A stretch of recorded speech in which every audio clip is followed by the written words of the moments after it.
You're listening to Edwin Eisendrath's It's the Democracy, Stupid on WCPT 820. All right, so I have a real treat for you. Christopher Hale authors the fabulous Substack newsletter, Letters from Leo. It's about the first American Pope and, America in this moment, I guess. As Christopher points out, it was a Polish Catholic Pope that helped free Eastern Europe from communist tyranny. And now maybe it'll be American Pope who helps us end the effort to impose tyranny here. Christopher, thank you for joining me. Edwin, I really appreciate being on the show. Thank you for having me. Could you, tell a little bit about your journey? How did you come to decide to write this? It's a great question. It's been a long journey for sure. I'm 37, so I'm still kind of mid-career to some degree. I started my career in Democratic politics at 22. I started working at the White House for President Obama. My faith had been a core component of my life growing up. Less so in childhood, more so as I came to age. I'm from the South. Very different world down there. Chicago is, of course, dominated by the Catholic establishment throughout the 20th century. But in a place I grew up, Catholics were in the extreme minority. Tennessee actually is where I'm from. I think the only state in the union that there's more Jews than there are Catholics, and it's not because there's a lot of Jews. There's a very small Catholic population. That's an interesting fact. Yeah. It is. I think it's surprising to a lot of the big cities in this country. Catholicism is growing in the South, but we are an extreme minority. So growing up, strangely enough, to be Catholic was to be to the left politically of civil society. The evangelical church is a very huge component, obviously, in the South. So the Catholics were the liberals. And we were the left-wingers to some degree. So I had always kind of associated my faith to be the guide of my politics. I call myself a heterodox Democrat. There's things with the party with which I don't agree. I think many, obviously, within the party feel that way as well. And so, but because the Democratic Party has had, I think, a modern weakness in reaching out to people of faith. At a very young age, I got to lead Catholic outreach for President Obama. Lived in Chicago for most of 2012 and ran Catholic outreach for him in 2012. And then my career has always kind of been back and forth between secular politics and religion. So I've worked as kind of a bridge in those areas. And pretty much every Democratic nominee for president, I have done Catholic outreach since. Not on payroll since 2012 doing this, but have done it in an informal capacity since. Mm-hmm. And so I started writing about when Francis was Pope. I got invited by Time magazine to be a regular columnist for about a decade or so. And so I've done that. I did that for a long time. When Leo got elected, as you know, with your incredible background in journalism, there's been a withering of religious journalists in this country. And so Newsweek and Time, ironically, competitors, they don't have a full-time religion journalist, either of them. And so they both invited me, even though I was on contract for both of them, to cover both the funeral of Pope Francis for Newsweek and then the election of Pope Leo XIV for the conclave. And so after that, I started my Substack in the summer, and it took off. And I don't think it's because of the quality of my writing. I think it's because the American people are particularly interested in this Pope from Chicago, from our own shore. And the vast majority of my readership describes themselves as secular. So there's a secular interest in this Pope, not just among religious people and not just among Catholics. That's a great story. And it's a great story. Americans, we tend to think that our politics drives the church, the Catholic Church, to particular positions. The abortion debate and gay marriage, in that view, drove the church into the arms of the Republicans. And war and the cruelties of the Trump's anti-immigrant oppression now drive the church the other way. I suspect Pope Leo and the church think its views about our politics are far less twined. That I don't think they think they're motivated by what's going on here. No, and I think that it's been interesting watching Leo navigate this because he is an American pope. And because he is attempting to be the Pope of 1.4 billion Catholics around the globe, of which, just to clarify, the numbers are kind of hard to parse in the United States. We have anywhere between 50 and 75 million Catholics. It depends on how you measure what it means to be a Catholic in terms of practice of the faith.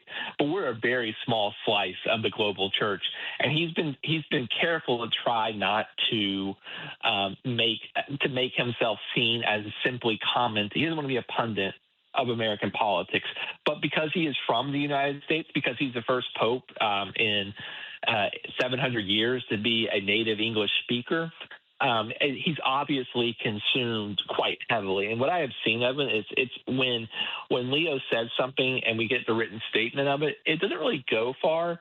But when the man in the white cassock comes out and speaks to cameras in English, that's the moment it changes. When he comes out and says something in English, it reverberates across the internet, and it becomes profound. And I'll just give you a small example that maybe I think it's just now kind of coming into play today.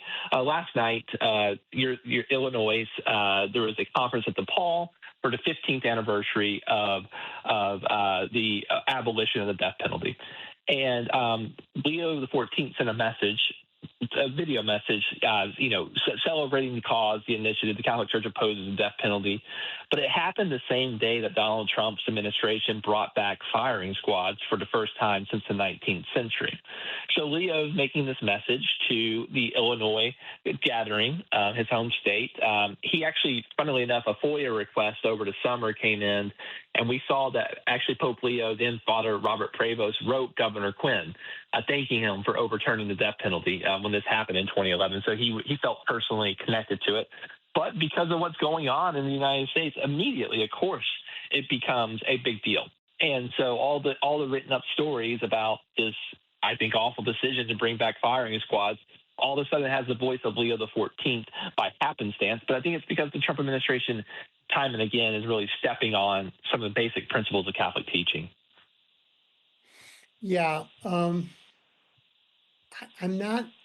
I don't think their clash is about politics at all.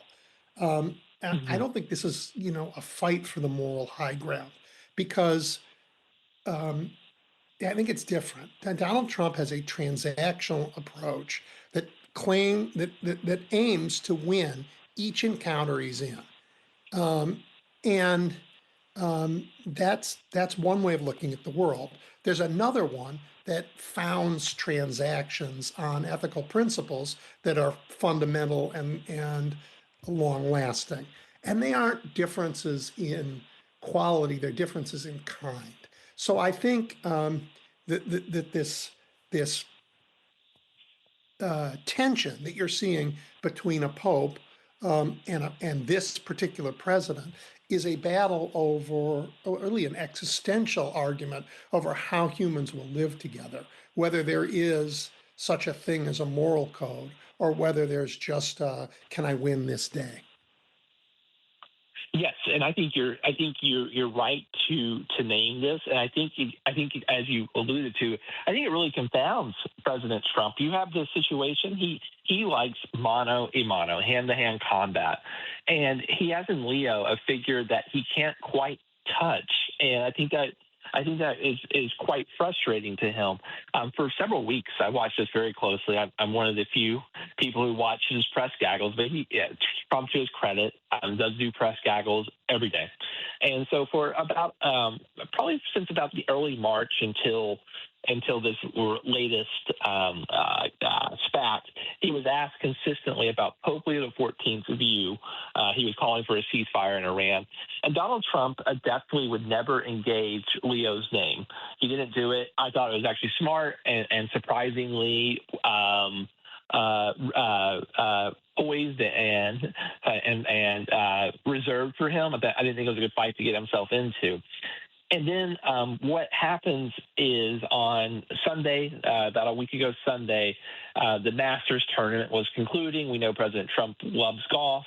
At the end of the Masters on CBS, the next show is, of course, 60 Minutes. And the first segment that night is three top cardinals close to Pope Leo of the United States speaking out against President Trump on three issues: on immigration. Sure, one is from on here. The What's that? Yes, Yeah, exactly. one is from Cardinal Chicago. Cupich. Yep. Absolutely, a kingmaker, a very close ally of Leo, and they have this conversation, and that's what takes Trump over the edge, and he has that Sunday night massacre tweet of sorts. But I mean, what you see is Leo never directly engages the president. And so I think that's frustrating to Trump, because he really is having a one-sided fight. In Christian theology, I think in the gospel where Jesus talks about turning the other cheek. That gospel story is often mischaracterized as being submissive, but really what Jesus is talking about is being subversive, not engaging in a fight just to engage in the fight, to be subversive and creative in how one engages. And I think that's actually what Leo is doing. He's winning the battle, if you will, by not engaging, because as you say rightly, his values are eternal. He is looking to the gospel. He's looking to the first principles of the Christian faith, and he's articulating those. Donald Trump just happens to be time and again espousing those principles. And so I think this is not a fight from Leo's perspective. I think he's just standing up for what he would call the truth, the gospel truth. And but it creates good fodder. It creates good conversation. And I see it time and again. Yeah, I mean, look, I am Jewish. I'm not Catholic. I married one, but I'm Jewish. The Torah I read stands firmly with the Pope in this.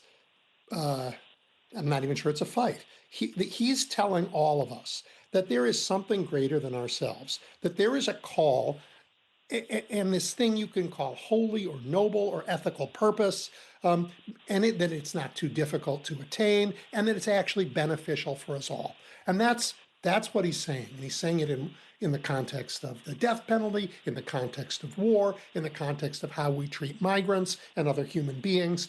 And he's just posing that idea there and holding to it, and that's what he's doing. And on the other side, you have wait a minute, I have all this power. Why can't I just use the power to force the world into the way I think it should be? And they're antithetical. They cannot exist in the same society. And that's why this has become such a watched fight, if you will. And I think the fascinating thing about it is it's become so abundantly clear that Donald Trump does not understand religion or Christianity in particular in this case, because I think he imagines that, as you said, a transactional temporal relationship. I think he thought he could punch a 5'7" priest in the face, if you will, and win. But that's not how this was working. And so I think he's been confounded by this. He has someone that he cannot touch. And it is kind of a fascinating situation. You have a pope who cannot be impeached.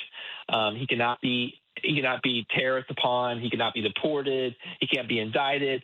He is truly untouchable, and he has a significant hold over a good portion of the American people and their moral imagination. So I think it's a significant threat to the president, and it's very clear that a significant part of the president's base is in fact Catholics, and he won the 2024 election among Catholics by double digits, which for my party, for the Democratic Party, for the progressive movement, that is like an untenable situation to win national elections. We can't lose by that significant margins. And so I think he's stubbed his toe here, because a lot of the Catholics, and you don't need to peel off 50% of them. You need to peel off 10 or 15%, 5 to 10%. You'd be a big game changer. I think he is creating a division there that he didn't expect. I don't think he expected it would turn out the way it has so far. Yeah, I mean, I don't know that you can be Donald Trump and have Donald Trump's view of the world and not end up in this position, because he is the most. I mean, I know a chunk of America's faith community has wrapped their arms around him, but he is certainly least theologically minded president we've ever had. And he doesn't see anything bigger than himself, anything. And that is I mean, even those in the evangelical movement who have wrapped their arms around him, they don't say he's what he isn't. They say, oh, well, God sent us a failed man to carry out his mission. But they know he's a failed man. I mean, he does not have any sense of a greater world than himself. And that is antithetical to the teachings of, I think, every religion on the planet.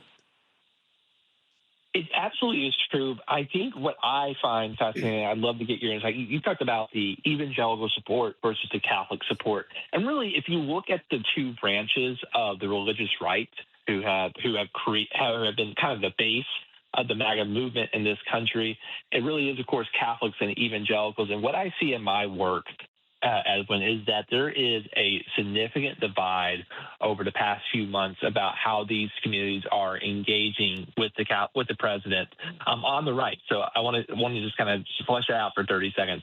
MAGA Catholics and MAGA evangelicals, there has been a significant dissent within the MAGA Catholic community from supporting Catholics over the war in Iran. We've seen that in the polling. That is the biggest bleeding demographic for the president in support of the war. And that's kind of part of the Catholic bloodstream. We tend to be very skeptical of war. Really, you could argue from just war theory that anything after the Second World War is inadmissible in Catholic teaching. So it's not surprising there was skepticism for this war.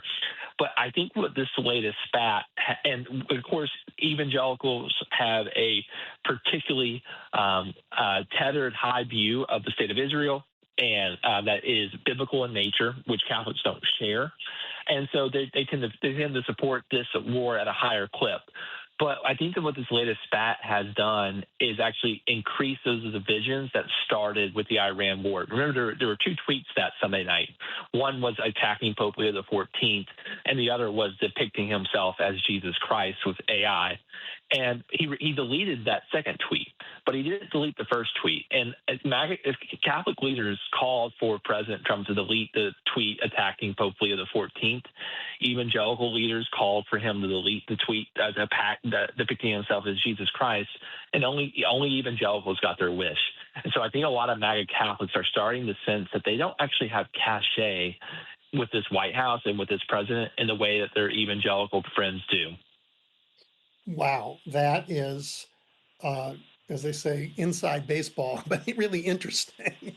That's really interesting. But let's talk about the division in the church. We have, as you said, Cardinal Cupich here in Chicago, who is very aligned with the Pope. But you also have cardinals like Robert Barron in Boston, Bishop Barron, who very different, very, very different. How do they? I mean, I don't know enough about the way the church works. How do they do this together?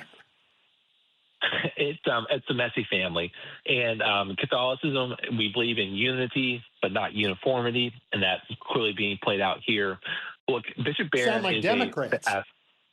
Yes. The Democrats have learned a lot from the Catholic Church, But yes, I think that what you're seeing is Bishop Robert Barron, and we'll just talk very briefly about him. He also is a Chicago native as well.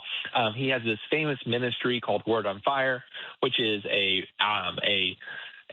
ministry that tries to express Catholic teachings and tries to do, in short, evangelization to grow the Catholic faith. And Bishop Barron was always seen as a moderate, down-to-earth, reasonable practitioner of the faith. He was Pope Francis named him an auxiliary bishop in Los Angeles. And if you can imagine why the church might send a TV person to Los Angeles, it kind of makes sense. He's a televangelist of sorts, at least in the Catholic understanding of it. But Bishop Barron takes a significant right-wing turn after the pandemic.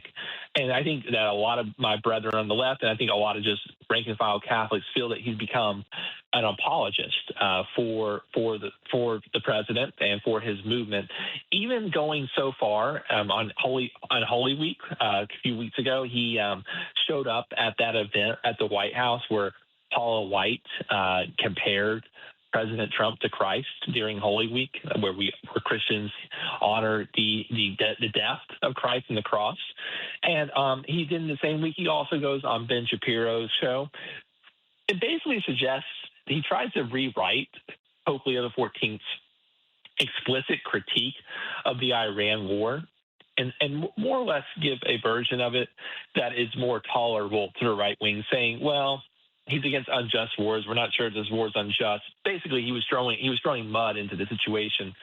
He does have a significant play in this country, and does have a significant stranglehold over conservative Catholics in this country. But I would say this: I think that his influence pales to the influence that Leo has nationwide. And I think this combination of Leo and these top cardinals that we mentioned, Supich being included, really do have more of a staying power than Bishop Robert Barron. Bishop Barron is now the bishop of Winona. I don't know if you've ever been up there. Winona, Rochester, Minnesota, a very small diocese, and it's very remarkable. I don't know how he actually has time to shepherd that diocese. He spends most of his time on an airplane. Pope Francis oftentimes critiqued airplane bishops, and he strikes me as one. He seems more obsessed in getting into the political fray than actually shepherding the people of his very small diocese. So I think he does have a play in the church, but I think it pales in the comparison to what Supich, what Cardinal McElroy, what Cardinal Tobin, and of course Pope Leo XIV have. Well, yeah, and as you said, Pope Leo is a Chicagoan. He speaks English as his first language. He understands this country, and this country understands him in a way that there's a relationship that there hasn't been between Americans, and not just Catholics, but Americans and the head of the Catholic Church in ways that there has not been ever. So it's interesting. Absolutely, really interesting. Absolutely. Well, I think that what a lot of people I see as a lot have said, I've never heard a pope speak in this way, like in prophetic social justice way. A lot of insider baseballs, like Catholics, are like, well, Pope Francis spoke this way, like I would say even more aggressively for 13 years, but he didn't do it in English. And Right. So I think you're absolutely right. I think that his actually superpower is speaking English. I see it time and again, but I think that a lot of people are hearing him in a way that they did not hear Francis, even though Francis spoke eloquently and consistently and prophetically for 12 years. So it definitely strikes me as he is making an impact that his predecessors were unable to. Yeah, it's very, very interesting. All right, you have focused on things other than Pope Leo. You wrote Sure. a piece about our longstanding espionage relationship with the Church. The U.S. and the Holy See have a longstanding cooperation in spycraft, but that lately it has turned from a cooperation to a targeting of the papacy. Can you talk a little about that? Yes, there's an independent reporter named Ken Klippenstein who he worked for The Intercept for several years before leaving, about 2 years ago. He's considered one of the top spy reporters, national security reporters in the country. And Ken noticed that there was basically a job posting a couple of weeks ago that was asking for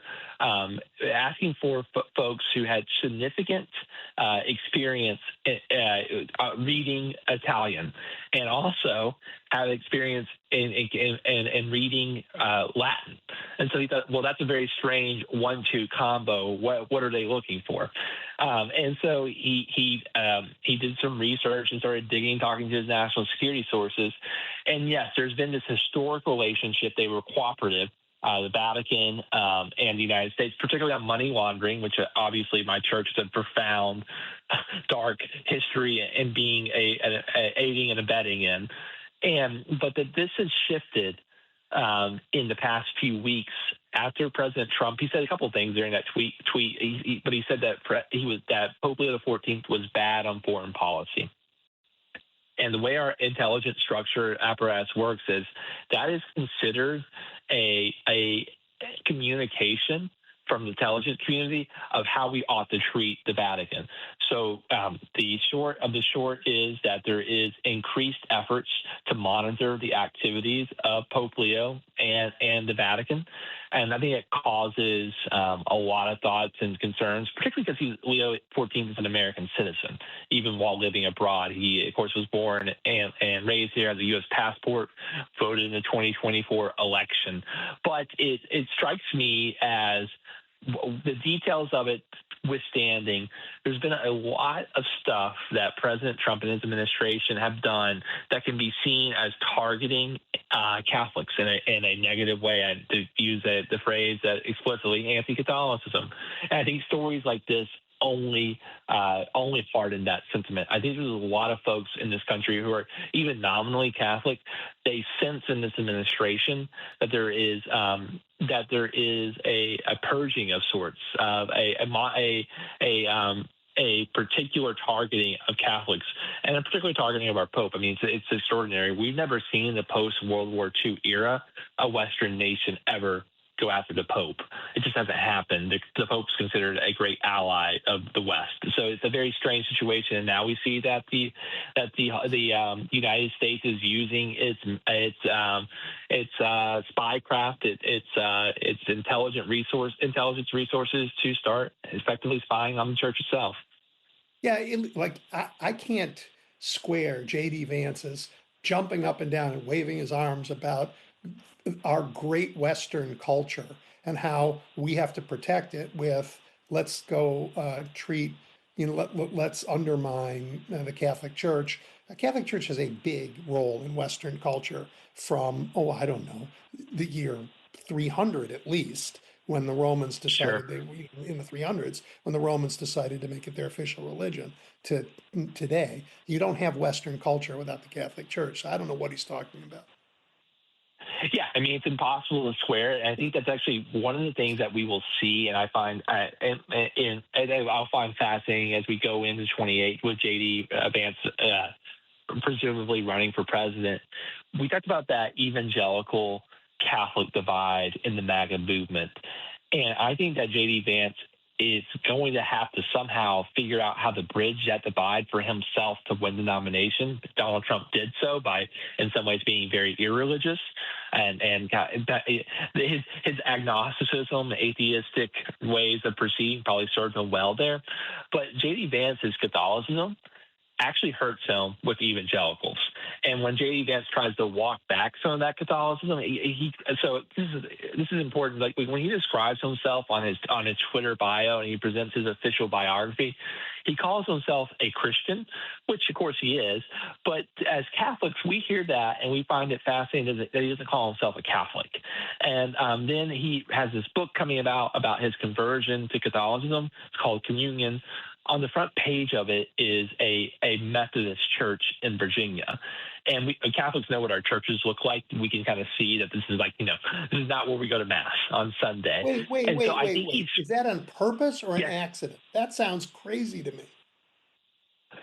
So there's a fight about this. So people say that, that the writer does not pick his cover of his book. I imagine that HarperCollins let the Vice President of the United States pick the cover of his book, or at least approve it. But yes, he has a Methodist church on the front page of a book about converting to Catholicism. If it is purpose, I'm sorry for laughing, but they are so ridiculous. Yeah, I mean, and I think that it is ridiculous, but it shows you how fragile the coalition is.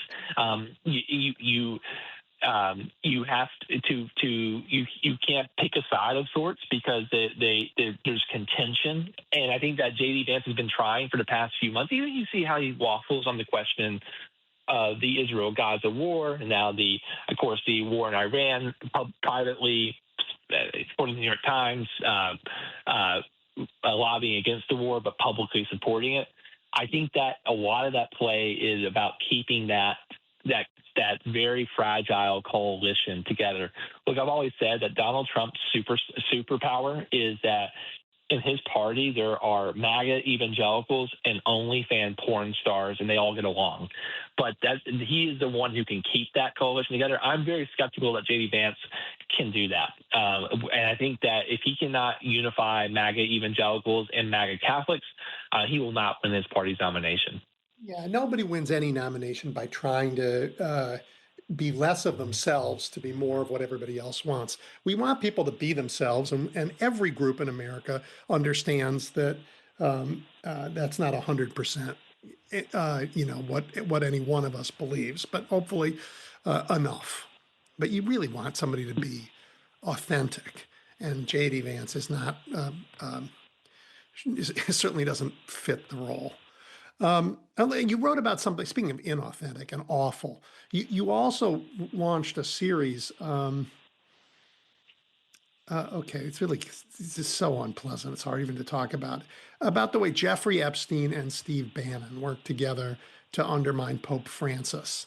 And it struck me as fantastical. I mean, like a spy novel, fantastical, but also as so pathetically in Steve Bannon's character, and maybe Jeffrey Epstein's. The jury's out on what he thought he would gain out of this. But talk a little about that. That was fascinating. Yeah, I think it was one of the parts of the emails that we just did not see coming in any capacity. But one of the things I'll note first and foremost is in the emails you can see, obviously, you're when talking about the buys released book, emails from the Epstein files, right? That's correct. So there was two series of emails, I believe, and the more shocking one was at the end of January, and so we were able to see the books that Epstein ordered, like he ordered books on his Kindle from Amazon. And so he had a disproportionate amount of books about the Vatican. Jeffrey Epstein was obsessed with power, as we know. And so it kind of makes sense that he was obsessed with the power of the Vatican.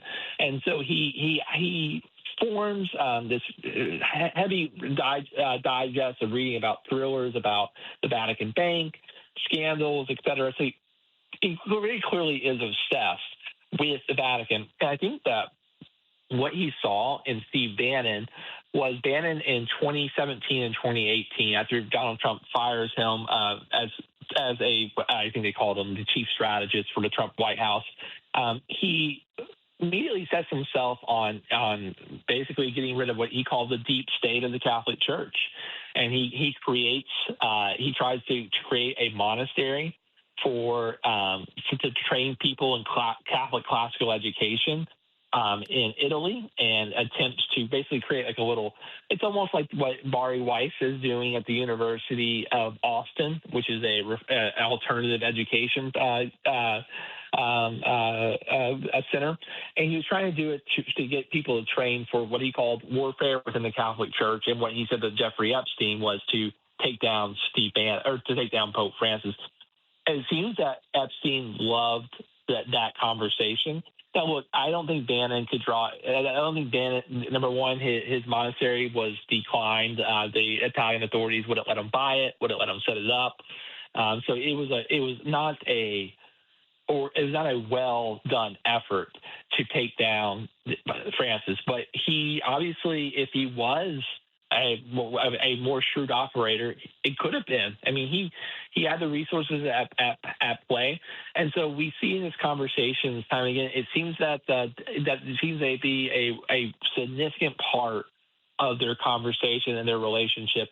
And funnily enough, the day that Jeffrey Epstein is arrested, I believe on July 5th or 6th of 2019, Bannon is headed off to Rome to continue his mission of taking down Pope Francis, and he had just contacted Epstein about this effort. So it's one of the last conversations, in fact, the last conversation that we have between them before he died. Bannon has built some of his career publicly on his faith. So what is Bannon's view that makes him want to take down Pope Francis? What he sees in Pope Francis is Bannon's biggest concern, ironically, is globalism, and he sees in the papacy, the papacy of 1.4 billion Catholics, mind you, as when done poorly, a way to interfere with nation states, with politics, with a left-wing agenda. And so he was particularly concerned with Francis on the question of migration. Pope Francis, his predecessors cared about migration too, but Pope Francis made migration and supporting immigrants a key foundational part of his papacy. I would argue the two most important issues for him were migration and the environment. I think the two most important issues for Pope Leo are migration and war. But I think that he saw that Francis was pursuing these left-wing, in his mind, left-wing causes in support of global mass migration, and he thought that was a significant threat. And so that was, I think, the underlying reason why he went hard after Francis. But I think that, Steve, just to be, I'm not a psychologist, I think that, but I'll play one for Saturday afternoon. I think that Bannon has a particular fascination with imagining himself to be bigger than he is. And so I think he saw that he had already built up a significant rapport of power within the American presidency. And I think he was like, well that's not that gig's over. So let me take my power now to the Catholic Church. I think it was the next biggest institution he could find. Yeah. But he, just so I'm understanding, it wasn't the globalism of the church, but it's left leaning that he didn't like. For instance, there was never any criticism of John Paul for his fight against communism, was there? No record whatsoever. Bannon says in a biography about him in 2017 called The Devil's Bargain that he's not married. Bannon actually considered strongly being a priest after he got his MBA at Harvard.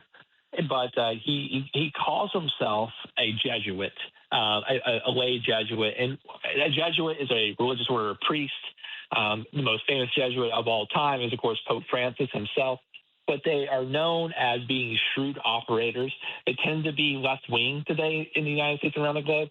But he wanted to be a shrewd operator within the Catholic Church, and so though he talked again and again about globalism being a threat. I think that he understood, of course, the Pope is going to be a global figure of 1.4 billion Catholics. I think he wanted to reset the direction of the agenda. And he saw in Francis' agenda a threat of bringing left-wing values across the globe. Yeah. Well, for the Jesuit that he says he is, as you say, I don't think Pope Francis would have been amused. And I don't think Ignatius Loyola would have been amused either. No. He definitely had his own. Ignatius of Loyola famously says that God in all things was his motto. I think for Bannon it's power in all things. I think that is like Trump. That is his core paradigm and how he understands the world. Yeah. So again, it brings me back to this conversation we had in the beginning, where the paradigms are antithetical. They don't exist together in the same world. It's a render under Caesar meant, Caesar's world is a different world than the one where you're going to heaven. It's just a different planet. It's not where the important reality is. The important reality is an ethical and moral one, or a religious one, if you are a believer. And it calls on humans to behave differently towards each other. And the Roman idea of power is, I have the spear, I behave however I want, and enforce the order that I think I need to have. They do not coexist. You're absolutely right. I think that one of the things that we perhaps miss in the United States because of our particular, of course, we're created as a response in a way to Europe. But one of the things that I find fascinating is that there's been 2 millennia of history of emperors fighting with Rome, aka the Holy See, the Catholic Church. And I think that a lot of folks in the United States think that what is temporal and what is religious are separate categories and they don't interact with each other, at least in terms of power. But I think what we've seen in the past few weeks is that the Catholic Church And Stalin famously asked how many Troops does the Pope have? troops does the Pope have? He has a lot. He has a lot. They don't have weapons. They don't have brute force, but they have a significant moral force. And I think that the soft power of the Catholic Church is actually quite hard and quite impervious. And so we have seen that this tradition, which is 2 millennia old, it survived its a multitude of errors and shortcomings and dealt with tyrants throughout history, is really prepared for this moment. I do think that there is a lasting power of the Catholic Church, even though the fact that a lot of this stuff is being led by Catholics in the United States. I think the Church itself is really well prepared to fight back against MAGA authoritarianism in this moment, because in some ways we learned that emperors do not usually do well against Rome. Let me ask you about the rest of the church in the world, if you know that. Sure. The cardinals who aren't from the United States, right? But the ones who were part of electing this first American Pope, they now see they elected the first American Pope, and he's in, at least as far as the Americans are concerned, in a bit of a spat with the American president. Do they look at that and they go, we made the right decision? Or do they look at that and they go, oh my gosh, dude, well, what have we done?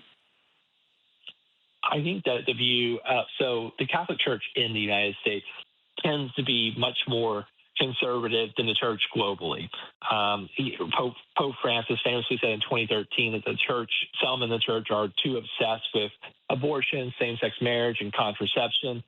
Leo had his own way of putting it this week, but he said that these issues should not take priority over issues like justice, war, migration. So we're kind of resetting the table of sorts.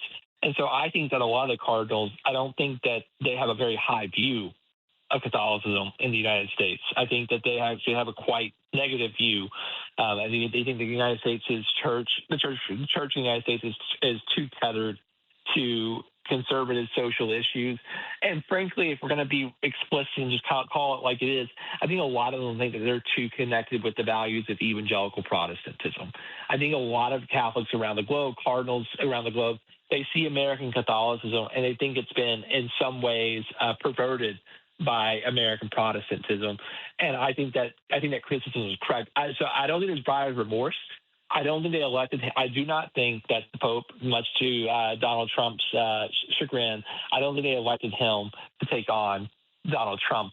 But I don't think they mind that this is happening because Trump's values obviously are in some ways, MAGA is a global movement. We forget that. But I think that's why Leo is in particular going after this, because I think he understands that authoritarianism does not just affect the United States, but it's spreading like a virus across the globe. And so I think he's doing this not just to better the United States, but to better the globe. Just as much as John Paul II was not trying to defeat European Soviet-style communism just for the European Union. It's not just for the Soviet Union and just for Europe. He viewed it as a global and benefits effort. And I think that Leo used it the same with authoritarianism. Well, that's so interesting. And both men, of course, have their own biography to inform them. John Paul, of course, grew up in Poland under Soviet occupation. And Leo has watched America in his lifetime retreat from its democratic principles, as we have, and now we're in this moment of a real authoritarian push. But Americans, including Leo, I mean, as you say, he's an American. He votes in our elections, including Leo, are pushing back. So it's great to see. It is. I'm inspired by it. I'll say this. I think that. What I have found to be fascinating is how many non-practicing Catholics will reach out to me and say, I haven't been to church in a long time. I'm not sure if I might go again. Maybe, he's definitely reopening that possibility for me. But I feel some tremendous pride in my church because of him. And I think that is what I'm sensing is that Leo, American Catholicism, I think two institutions feel significant pride in him. One being the Catholic Church in the United States, and pride that he's one of our own. That he's ascended to this universal position, what we call in Catholicism the See of Peter, the successor of St. Peter. But I also think the American people are very proud of him writ large as well. We see that in the polling time again. He's the most popular American on planet Earth. And I think that we've seen that we can finally be proud of ourselves on the global stage. I would argue very, very succinctly that I think that Pope Leo XIV is by far the best American export. Well, notwithstanding the fact that he's a White Sox fan, Chicagoans are deeply, deeply happy and proud to have a Chicago Pope. You should be. You should be. You get the entire church rejoices. The entire Catholic Church rejoices in what Chicago has produced. Yeah, and we have a few good exports, but he's one of them for sure. Sure. So we only have a minute left. Will you tell everybody how to get your newsletter and how to follow this fascinating conversation? We're at the lettersfromleo.com. You can simply Google Letters from Leo. We're a Substack. We're free to read, but if you want to become a paid subscriber and support our work, I'd greatly appreciate it. We're a place for people, Catholics and people, non-Catholics, non-religious people, anyone of goodwill who want to see a viable, powerful, anti-authoritarian movement of religious people in the United States, of Catholics in the United States, of Christians in the United States, to stand up in this moment. And we want to be a place of refuge for those people building a movement, because we have a country that we want to bring back from the abyss. And so that's what we're trying to do at Letters from Leo. And I'd be very thankful for anyone who wants to sign up and be a part of this great project. Christopher Hale, thank you very much. Really appreciate it. Thank you for having me.